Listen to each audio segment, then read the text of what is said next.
Whispers in the Dark, A Nightmare's Call. Written by Molly Grace Patton. The wind moaned through the twisted branches like a dirge whispered by forgotten gods. Evan adjusted his coat collar, its frayed edges offering little defense against the biting chill. The country road stretched ahead, swallowed by the impenetrable blackness of a forest that seemed older than memory. His car lay miles behind, engine dead, headlights shattered by something he hadn't seen. A faint scraping echoed from the woods, too steady to be the wind, too deliberate to be an animal. He forced himself to keep walking, dismissing it as branches shifting in the breeze. The sound followed, always just out of sight, teasing the edges of reason. His pace quickened. Memories surfaced. A childhood story about the Whisper Man, a figure parents invoked to scare wayward children. He dismissed it as folklore, though his breath quickened.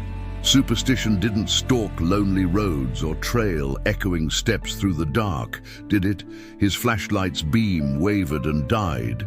He cursed, fumbling with the worn metal casing, fingers numb from the cold. In the silence, he realized the scraping had stopped. He strained to hear, ears pounding with the rhythm of his heartbeat. Nothing but the wind's mournful sigh. Reluctantly, he pressed onward.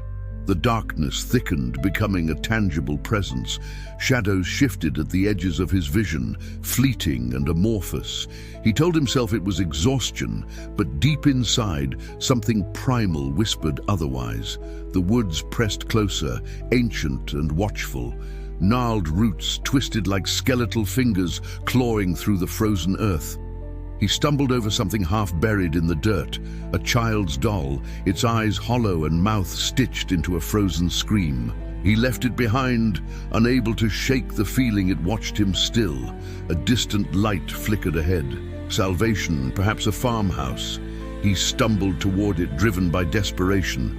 As he neared, he saw it was a solitary lantern hanging from a crooked post at the forest's edge.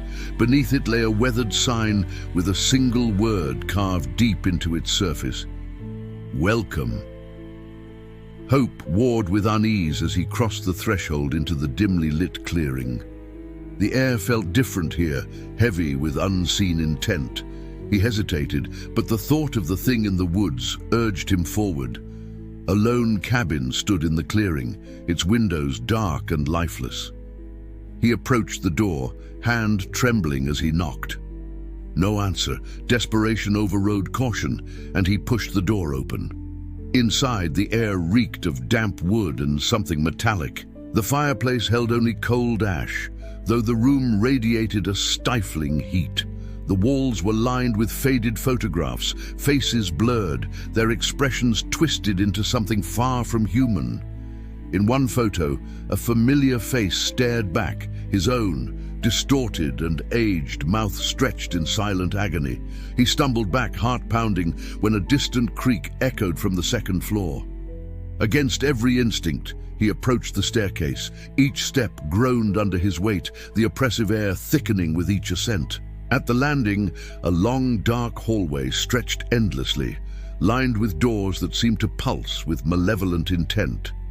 The faintest of whispers seeped from beneath them, pleading and mocking in equal measure. One door creaked open on its own, revealing a room filled with old toys, marionettes, rocking horses, all frozen mid-movement.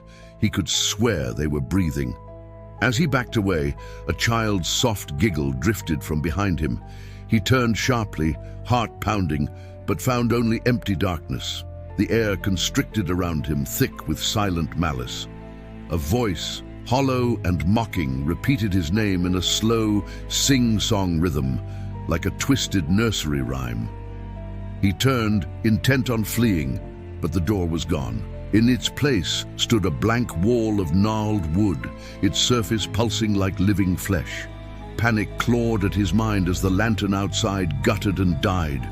From the shadows, the scraping resumed, louder now, impossibly close. A breathless voice followed, ancient and hungry, whispering his name with dreadful familiarity. Evan realized, too late, that the stories of the Whisper Man were never meant to scare children. They were warnings,